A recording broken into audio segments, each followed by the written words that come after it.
For the soldiers of World War II, there was nothing more terrifying than falling into the clutches of the enemy. But it was this intense fear and dehumanizing loss of dignity and freedom that triggered some of the most compelling dramas of the war.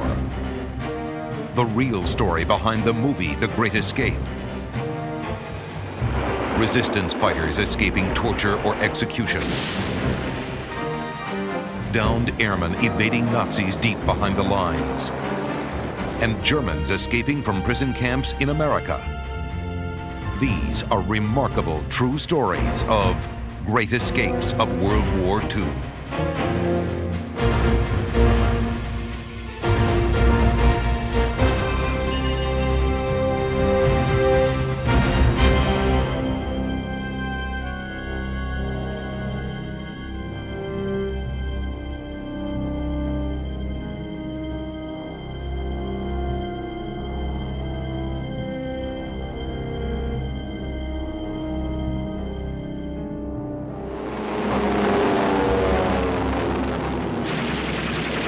The air war over Europe was a deadly affair. As the Allies and Germans struggled to control the skies, airmen were being shot down, killed, or captured at a startling rate.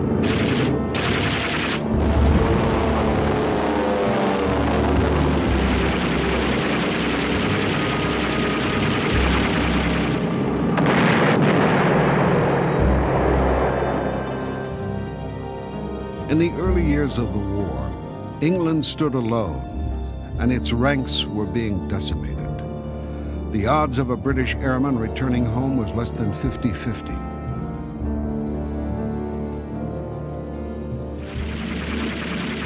In 1941, the Americans joined the fight.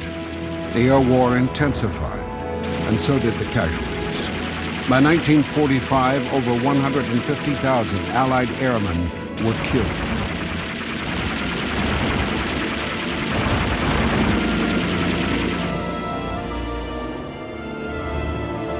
A fortunate few survived being shot down. They managed to bail out, but they were now trapped behind enemy lines.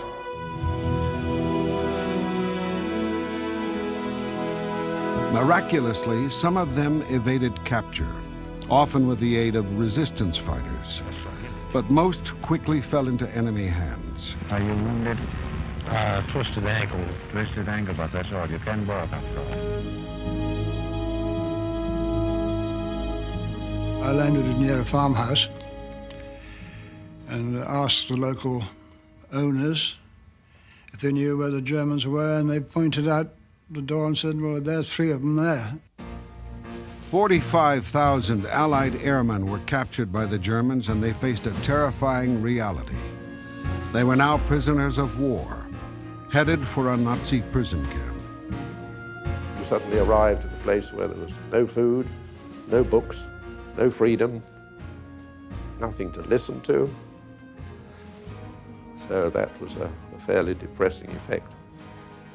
I think it's natural that one doesn't want to be put in a cage. When you first get there, you see all these old parts wandering around the camp, and you think, why haven't they escaped? You know, you've just had freedom. Why couldn't they escape?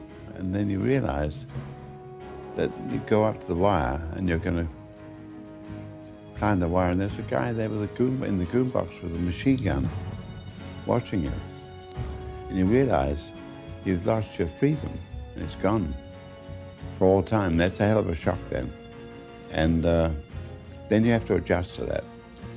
Not everybody acted the same way. Some people went crazy completely as soon as they got to prison camp. I don't think it wasn't a fake. They really couldn't stand being locked up there. Many found this new life unbearable.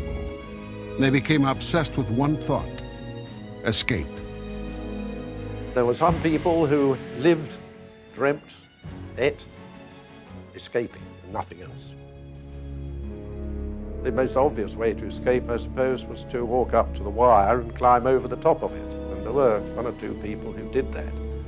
And I'm afraid that was beyond my capacity. The method that looked as if it might work and one could expect to survive was to tunnel. At the Air Force POW camp, Stalag Luft 1 in Barth, Germany, prisoners dug more than 100 tunnels. Few were successful, but prisoners were never afraid to keep trying. According to the Geneva Convention, it was the duty of officers to try to escape, to disrupt the enemy's war effort. The German guards understood this, and punishments for escape attempts were merely a slap on the wrist, 10 days in solitary confinement, the cooler. I suppose in an ordinary life, to be given 10 days solitary confinement in the cooler would be a nasty experience. If, on the other hand, you were always in a room with 6 or 8 people, then you had peace and quiet for once. It wasn't such a hardship at all. By 1942, German prison camps were overflowing with downed airmen. So in April, they opened a giant new prison complex at Sagen, Poland, about 100 miles southeast of Berlin. Before long, Stalag Luft 3 would house more than 10,000 Allied Air Force officers, British, Canadian, and American. The camp was the culmination of everything the Germans had learned about guarding prisoners and preventing breakouts. Stalag Luft 3 was considered escape-proof. The prison was built deep in the woods, miles from neutral territories, and it was constructed on soft, sandy soil. But underneath, sand went down to unimaginable depths. And so this is why the Germans thought it was escape-proof as far as tunnels were concerned. They didn't think that we would be able to dig tunnels in such conditions. Despite these obstacles, it was from Stalag Luft 3 that the infamous Great Escape was attempted. A daring breakout planned by an escape organization of more than 600 men. Engineers building 3 massive tunnels, 30 feet deep, with underground workshops and railways. An ingenious network of forgers, map makers, compass makers, tailors, machinists, and security and intelligence operatives. The Great Escape was immortalized in the 1963 film.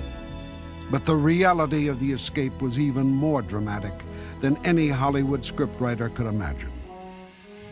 The real astonishment, to my mind, was not that it was done, but that it was possible to do it without the Germans discovering it. Ironically, Stalag Luft 3 would prove to be the perfect environment for an escape organization to thrive.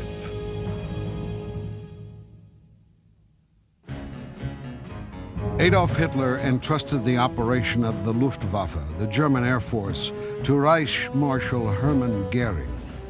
Goering was a powerful egomaniac who had established the Gestapo and the first concentration camp. Part of his Luftwaffe's responsibilities was the care of enemy Air Force prisoners, a frightening prospect for the Allies.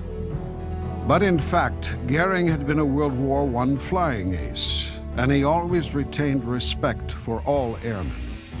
With some distorted sense of chivalry, he designed Stalag Luft 3 to be a prison camp, not a concentration camp.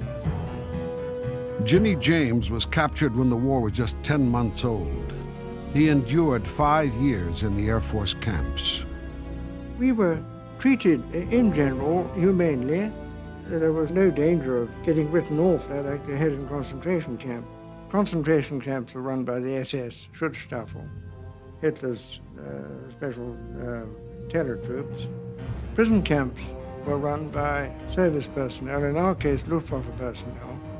They treated us quite well. In fact, we got quite friendly with some of the prison staff who came in. We were certainly very, very, very lucky in the Air Force camps, and particularly in Luft 3. We were told that this was going to be the last word in luxury for Air Force prisoners. The idea was to, I think in the Germans, was that the camp would be so comfortable and luxurious that there'd be no trouble given. We'd all sit quietly there until the Germans had won the war. But of course the philosophy didn't work. Barracks were overcrowded and rations were meager. But the real struggle of prison life was excruciating boredom and the loss of dignity and freedom.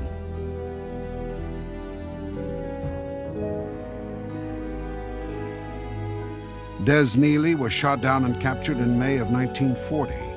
He also suffered through 5 years in captivity. We had one meal a day from the Germans, which consisted of soup, and we had a loaf of bread, which from memory lasted 3 days. In the evenings we played cards and hoped and talked to each other and tried to remember what a steak tasted like and that sort of thing.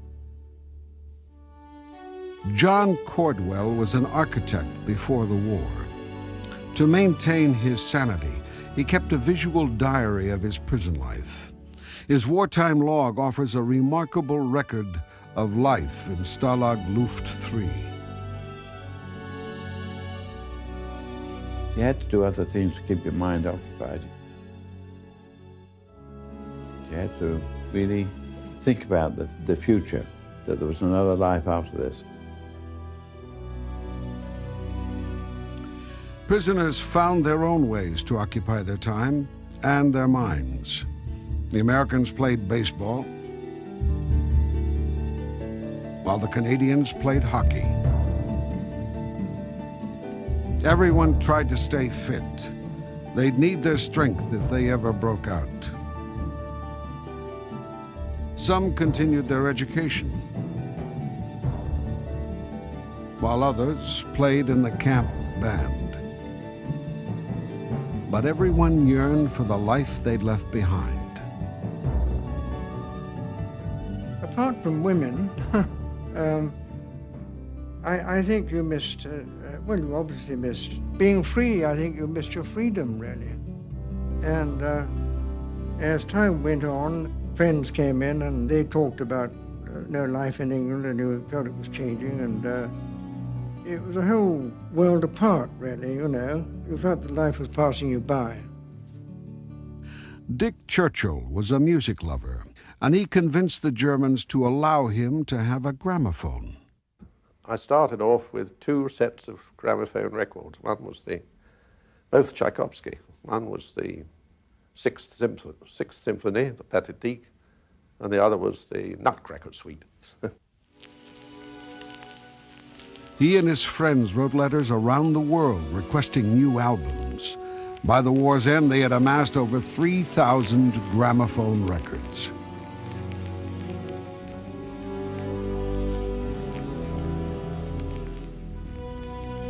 You become absorbed in the music, the surroundings recede into the background, and you could imagine you weren't there for a while. In the spring of 1943, the Germans let the prisoners build their own theater. The inmates staged elaborate productions, with fellow prisoners even handling the female roles. There was great therapy in doing a theater, believe me. It was a real night out when you went to the theater. We always tried to do something special with our food and make it. It had to be something special that this is something to live for. We always polished our buttons when we went out to the theater. The theater, again, was part of the German philosophy. Let the prisoners have a theater, it will keep them occupied, and they won't think of getting out. It cut both ways. You could get the enjoyment of the theater, and it didn't mean that you stopped thinking of getting out. Escape remained foremost on many POWs' minds, and they refused to accept the idea that Stalag Luft III was escape-proof. Breakout attempts were constant, almost becoming another sport to keep their minds sharp. When you're confined like that, apart from the fact it's your duty to try and escape, for a lot of us, it was, I suppose you could call it almost a game. See if you could outwit the enemy. Most attempts were doomed to failure. Specially trained guards, the prisoners called ferrets, unearthed escapes virtually every time. The POWs realized to achieve a breakout, they needed to organize. South African-born squadron leader Roger Bushell, a successful attorney in England before the war, led an escape group called the X Organization. Bushell had been exiled to Stalag Luft III after 4 previous breakouts from other camps. Now, we all trusted Roger Bushell, because we knew about Roger. And Roger Bushell then took over as Big X of all escaping activities. And everybody looked to him, and he was the officer in command. Sidney Dowes was in the same barracks as Bushell and became Bushell's confidant. Roger's aim was to get out 200 officers at one time through a tunnel, because he said it would disrupt the German war machine if we could get 200 officers out. It was now March of 1943, and Bushell's plan had been set in motion. For the next year, more than 600 courageous men would dedicate every waking moment towards one goal: the Great Escape.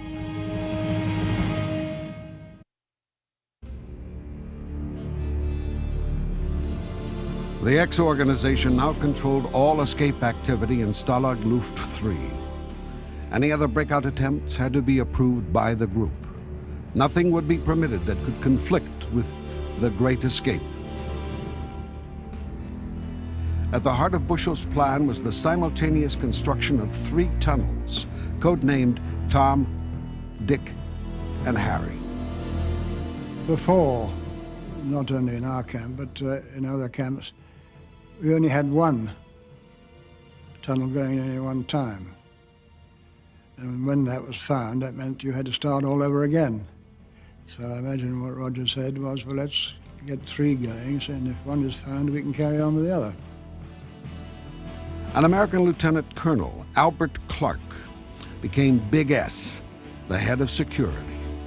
He helped find the right men to implement the escape plan. We interviewed them first to be sure they were legitimate prisoners of war and not scabs that the Germans were trying to send in to learn our activities. So we also interviewed them to find out what their skills and their background was as far as things that might help us. And we never failed to find someone who could do the things that needed to be done. Canadian Wally Floody was put in charge of the digging operation. He had experience as a mining engineer. He would not be afraid in the terrifyingly tight quarters. The tunnels would be just 2 feet square. He'd been in the mine so often that it didn't occur to him to be upset about them. Quite a lot of people had terrible claustrophobia, but others had to learn how to do this. Wally never did. Construction began on April 11th, 1943. The scale of the project was enormous. The ferrets had planted electronic listening devices in the ground, so the tunnels would have to be 30 feet deep. To reach beyond the wire, they would have to stretch longer than a football field. Because the sand was so loose, every foot of tunnel had to be supported with wood. The bedboards that held up prisoners' mattresses fit perfectly. When they opened that camp, the Germans made a very bad mistake. They put complete sets of bedboards in every bunk. And by the time that tunnel was finished, people were strapped, tying wire and rags in there and rope to sleep on because all their bedboards were down in the tunnels. To move the immense quantities of dirt, they built an underground railway system. The trolleys could carry 200 pounds of dirt and serve to transport workers as well. Fresh air ran out quickly. To breathe, they built an air pump from backpacks. Air was fed down the tunnels through a pipe fashioned from empty milk cans.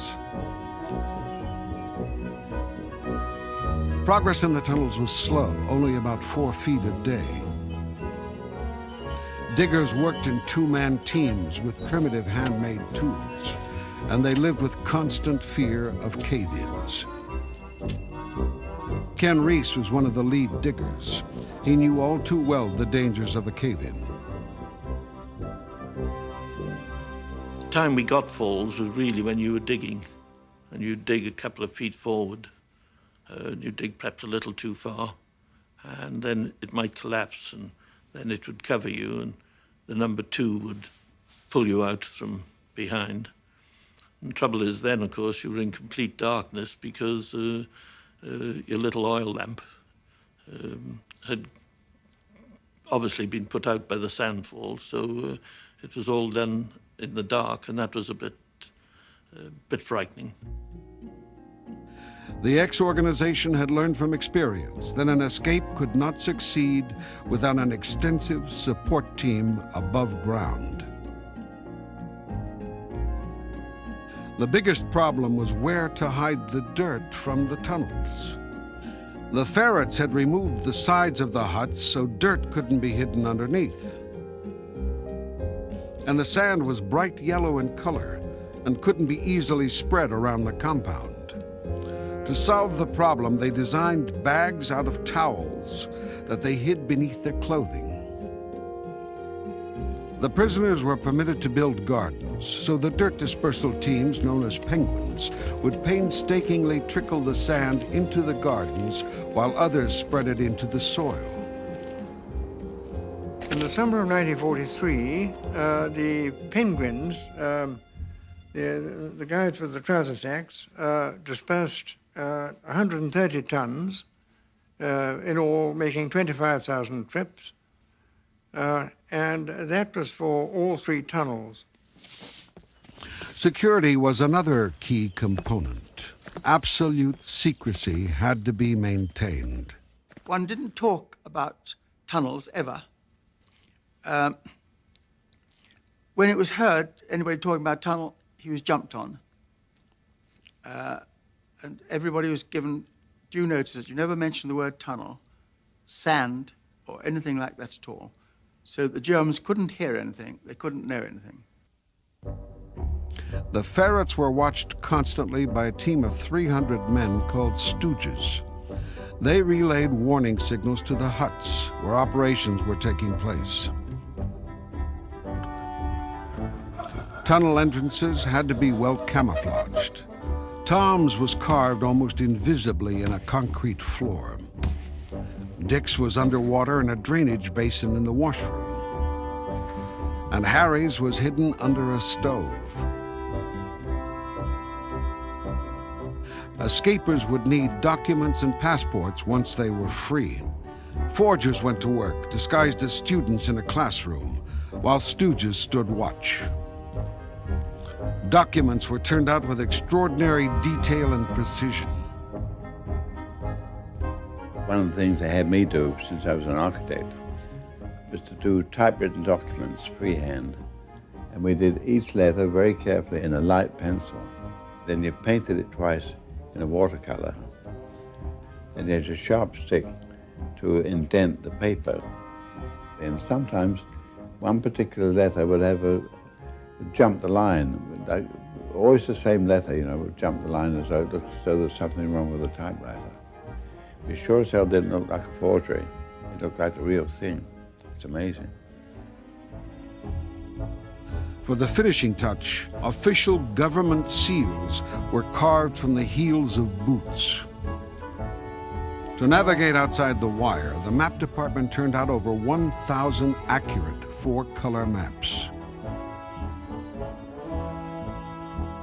200 compasses were created using razor blades and Dick Churchill's gramophone records.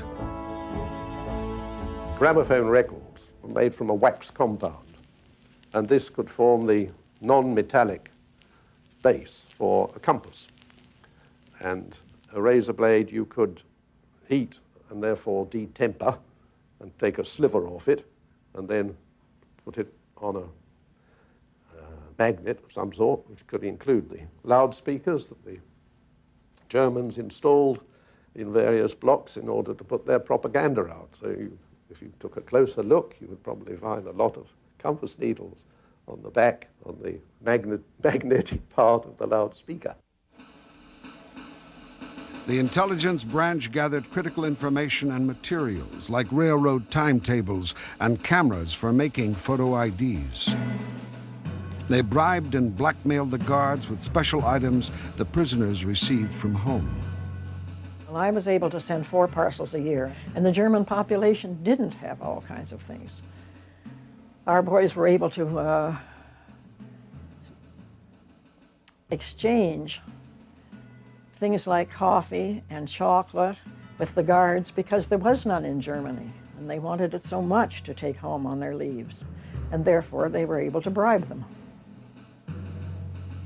Well, once you got a German who accepted a bribe, he was then at our mercy, because we said, well, if you don't get the answer to the following question, we will tell the Germans that you have given us the following information. So that was enough to keep them, A, quiet about us and keep on giving us information.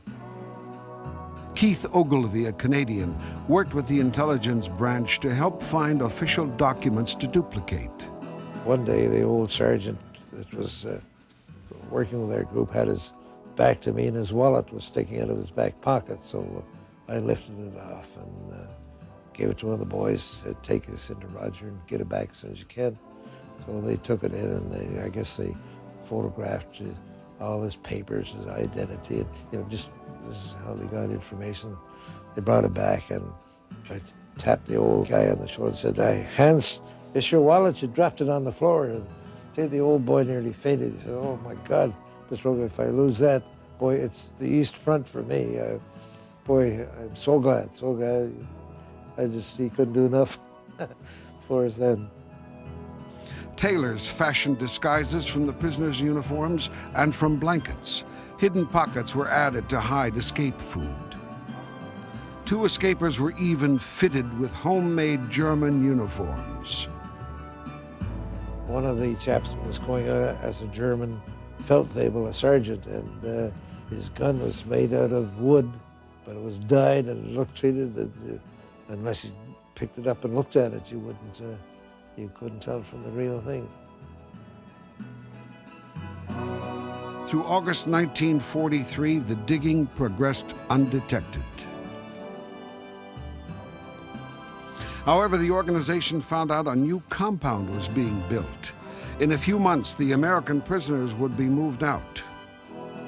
Many of these men had worked hard on the tunnels. No one wanted to see them miss their chance to escape. It was decided to put all efforts into Tom, the shortest tunnel. Work was stopped on Harry, and Dick was used to hide dirt. The race was on to escape before the new compound was finished. The ferrets suspected an escape was being planned, but security was so tight they couldn't find any evidence. By mid-September, Tom was almost ready. Some men now believed this year they would again be home for Christmas. But suddenly their dream was shattered. By sheer accident, a ferret discovered the tunnel's entrance. They were mingling around, waiting to leave the hut, and one of the guards had a long steel spike, and he was more or less playing with that, really, jogging it on the ground, and it went down the crack on the trap, and he realized straight away, and that was that. They'd found it. It was great disappointment, because that would have been a very good escape, because we were at least 20 feet inside the woods, and we could have We could have taken out 200 men with no problem at all. It was a demoralizing blow. The Americans had lost their chance to participate in the Great Escape. The ferrets had won this round. But Roger Bushell had anticipated this possibility, and the X organization still had 2 more tunnels up their sleeve.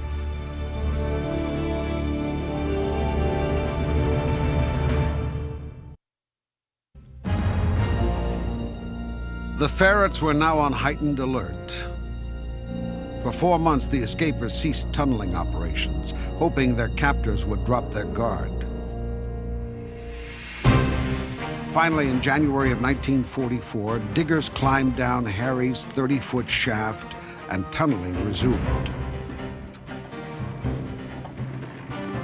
It was decided to concentrate on Harry. It took the longest route to the wire. The Germans would never suspect such a long tunnel. But it was now winter, which made dirt dispersal even more difficult. When we started up Harry, the snow was on the ground, and we couldn't obviously scatter sand about, and they were wondering what on earth to do with it. So in the committee meeting, somebody said, well, what about the theatre? Roger Bushell said, damn good idea, go and have a look. The theater was perfect. The prisoners had built it themselves and left the sides up, and there was plenty of room underneath. So a trapdoor was built under one of the seats. So we were able to disperse a lot of sand every night, and we worked out it all every evening for about 2 months on this. And at the end of the time, we dispersed about 90 tons of sand down there. On March 14th, 1944, Tunnel Harry reached its final length, an incredible 330 feet. After nearly 1 year of work, the escape was almost ready. But it was still bitter cold. The committee had hoped to make the breakout later in the spring, but security simply couldn't hold out much longer. If they left now, the icy conditions would make the route home far more difficult. But at least they would disrupt the German war effort. March 24th, 1944 was chosen as the date for the Great Escape. One reason being it was a moonless night, and we had to fix on a particular day because all the passes had to be stamped for that day. The escape committee now faced the difficult task of choosing which 200 men would go out. The first 30 were handpicked by Roger as the most likely to have a chance to get home, usually men who were fluent in German. The rest were picked out of a hat. One day, I guess, in the middle of March, and one of the boys from the committee come in and said, your name's been picked as one who has a chance to go out in the tunnel. I was, of course, pretty excited at the prospect of getting outside the camp. I'd been in there 3 years, and the prospect of getting outside, walking around, seemed like a good idea at the time. I'd never won anything in a lottery before, and this is as close, I guess, as I was about to come. The lucky 200 were issued their new identity papers, clothing, money, and escape food. There was no turning back now. You could feel the excitement buzzing, and it was very dangerous and difficult in a way because people wanted to talk with each other. You know, the less experienced people wanted to talk with the experienced people and get all the information to get from them, and advice. What do we do? How do we do it? Where do we go? All this sort of thing. There was apprehension. I expect everybody had some qualms about it of one sort or another. But overriding any of that was the fact that you had a chance to get out. You had a means to get out which existed, and this, if you've been scratching in the ground for years on end, hoping that you'd find a way, suddenly this one was going to work. The Germans were sure an escape was brewing. but they still couldn't find any evidence. But suddenly, Wally, Floody, and several other key members of the X organization were transferred to other camps. And a warning was issued to all prisoners that escaping was no longer a sport. But few paid any attention. Our last briefing from Roger, he had us all, the chaps were going out, and he gave us a briefing on what to expect outside, what might happen, what might not happen. And I can remember very well saying, these Jerrys are pretty foxy guys. They may go so far as to take you up against a wall and threaten to shoot you. But believe me, they'll never do it. They just would never do it.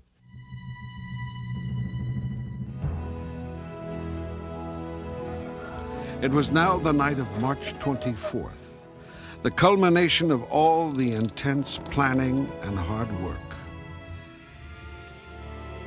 At nightfall, the first team moved down the tunnel on schedule, but soon they encountered the first of many critical delays.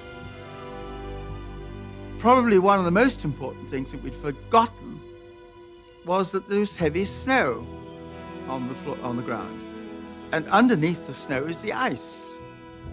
And the trap door that we were supposed to go out of, we hadn't allowed for the fact that the ice would be across the top of it and would block it. And we didn't have an ice pick.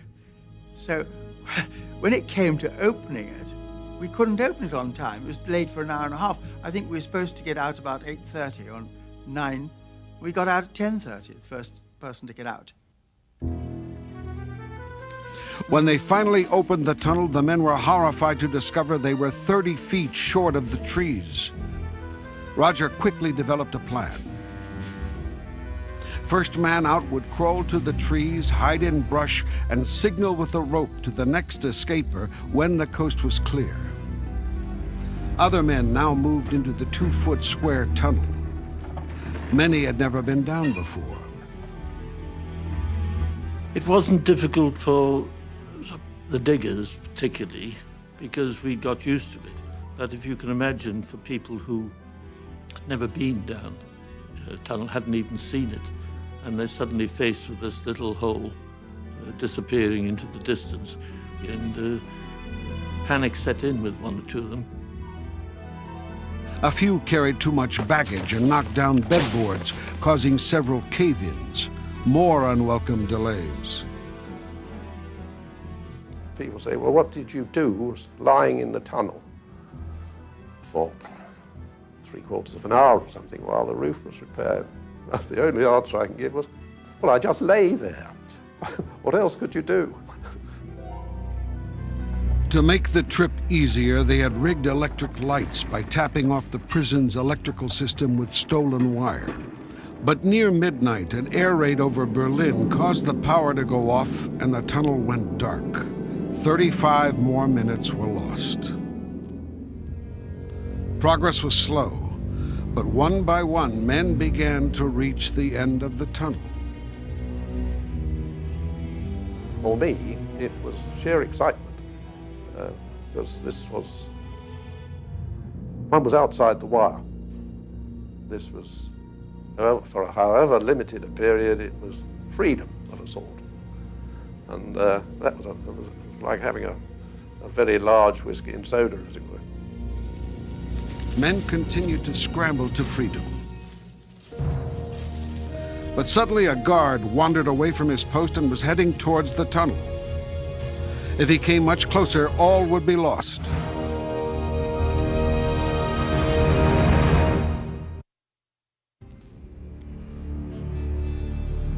By 4:55 a.m., 76 men had escaped, but the guard was moving dangerously close to the tunnel entrance. I was number 76, actually, and I was lying there watching the tunnel and watching the development of the guard coming closer and closer to the face, and hoping to goodness he'd turn around and go back again, but he just kept coming until he almost stepped right into the opening, at which time this chap who was waiting at the top to make his exit jumped out and took off for the trees. then I guess all heck broke loose. The guard fired a shot, and Keith Ogilvie escaped into the woods. I set off down the tunnel, and I was, I suppose, halfway along, and I heard a shot.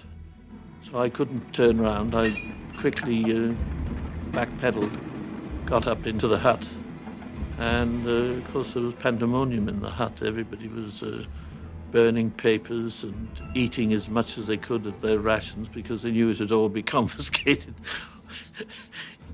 Madly eating chocolate bars, etc. In Stalag Luft 3, guards quickly uncovered the incriminating evidence, while throughout German territory a massive alert was issued. Whatever happened now, the Great Escape had achieved one of its primary goals. More than 5 million Germans had to be pulled off the war effort to search for the escaped prisoners.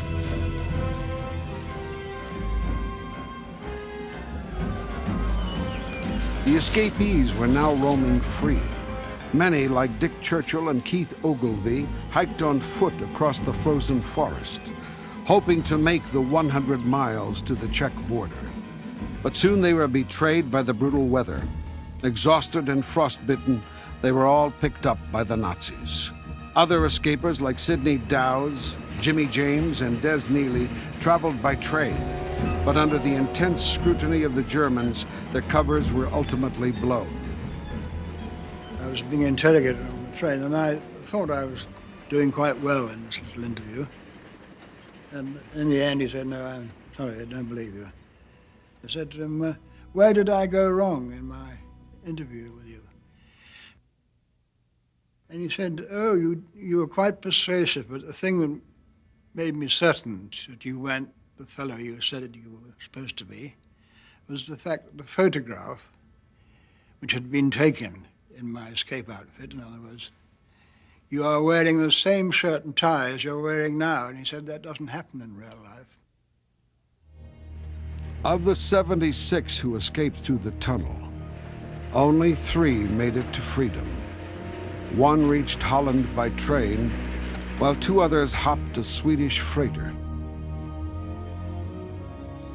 As the men were rounded up and jailed, most expected a return to Stalag Luft 3 and a lengthy stint in the cooler. But this escape was different. Hitler himself was informed of the mass breakout, and he was furious. His order was for the Gestapo to execute them all. However, Goering convinced the Führer that such drastic action might trigger Allied revenge against German prisoners. So it was decided that 50 would die. Parties of 6, 8, 10 were taken out by the Gestapo, taken from the jail, and they disappeared. We knew they had gone. We didn't know where they had gone or what was going to happen to them. The optimistic thought was that they had been taken back to Sagan, to the prison camp. In fact, of course, they were being taken out to their deaths. Each group was driven towards Stalag Luft 3. At some point, the cars would stop and the escapees were told to get out and stretch their legs. Then a Gestapo agent would move in behind them and shoot them in the back of the head.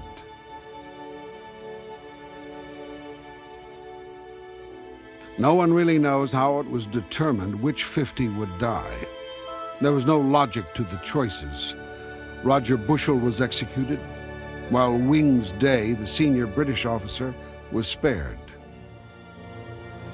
Many of the 23 survivors were returned to Stalag Luft 3, and they were officially informed of the hideous news. British senior officer was sent for. He was told by the commandant that 50 of us had been shot trying to escape. And he immediately went back and said, "Well, how many were wounded?"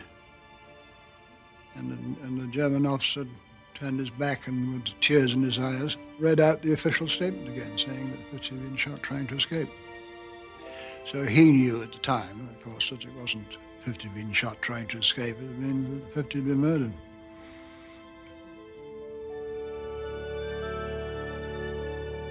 Several weeks later, urns containing the victims' ashes were given to the men. The survivors were permitted to build a monument to their fallen comrades. Oh, everybody was shocked with disbelief. The odd occurrence where somebody had made a daredevil attempt to climb over a wire in daylight or something and been picked off by a sentry, this sort of thing was accepted, if you like, as part of the risks. But cold-blooded murder of 50 officers was inconceivable, really. So it was difficult to appreciate to begin with, but eventually it did become clear that it had happened. And everybody had friends there, at least one, 50. It's unbelievable.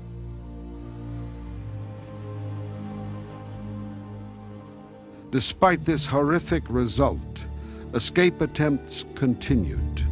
A new tunnel named George was being built when the war ended. Jimmy James, Sidney Dowes, and Wings Day were sent to the Sachsenhausen death camp. They tunneled out of there, but were again recaptured. 1 year later, the prison camps were liberated by the Allies. In the ultimate act of glorious defiance, the remaining inmates set the buildings ablaze, and they prepared to return home to freedom. They had survived, but they had lost years of their youth at the hands of the enemy. However, there were other more fortunate men who had escaped capture, evading the Nazis deep behind enemy lines.